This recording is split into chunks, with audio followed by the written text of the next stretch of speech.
Hey, what's up, guys? This is Pete from foryourvitahype.com.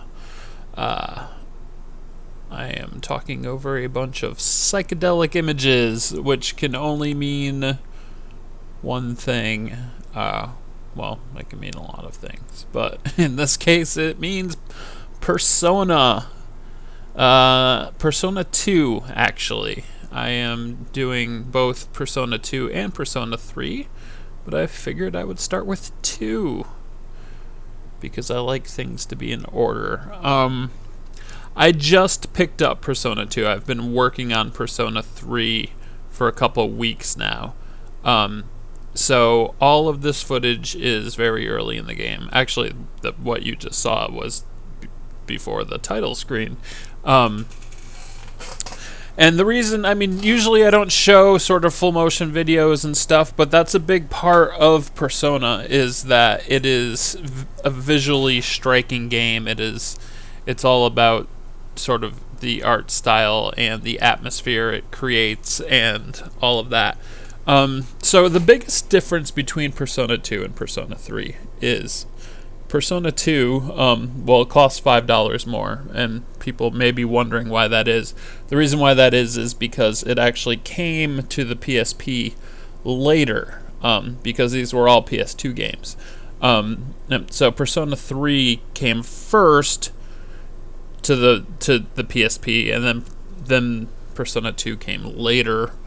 Therefore, it's the newer game, even though it's the older game. It's confusing, I know. But the difference with this is in Persona 2, it's not exactly the same story. It's the same. There's a lot of same stuff, as you can see here. The Velvet Room guy is here from Persona 3, but the main difference is that as you walk around places, there is like an overworld where you just sort of move around a map of the city, but like when you go into a store or something, you actually walk around the store and talk to people, where in Persona 3 that ends up being more of like a point and click adventure game kind of thing. I don't necessarily mind that in Persona 3, but being able to sort of walk around does help make it a bit more immersive. So in a lot of ways, Persona 2 feels like the more complete experience. Though I will say, I'm only an hour into this one. I will say that in general, I like the story of Persona 3 more. Maybe? I don't know, actually. I'm going back and forth on that as well.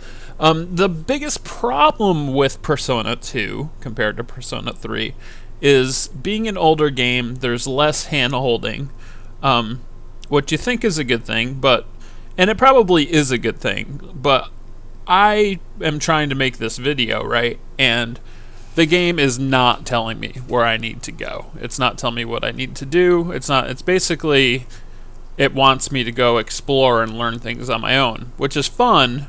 I probably would have found it more fun if I was doing it for fun, but I was doing it trying to make a video, so I found that to be frustrating. For a normal person, you may like the challenge of that. Persona 3 kind of funnels you through the game, so it's always telling you where to go. It's not really allowing you to go where you don't want to go. This is the overworld map. This is the only one that, even this you're sort of moving around on a bit. And then you pick a different part of the city. So it's much more confusing off the bat, but that is not necessarily a bad thing. It's only a bad thing if you're me and you're trying to make a video. It's not a bad thing for most people.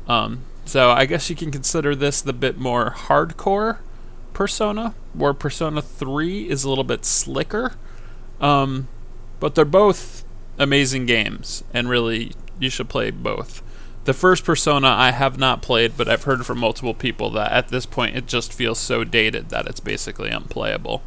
I may test that out just because it's on sale, but I'm not sure.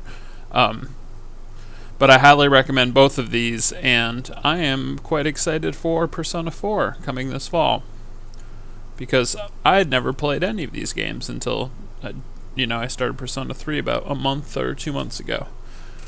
So that's it. Why don't you check out the site? It's getting pretty popular. We got some stuff. It's fun.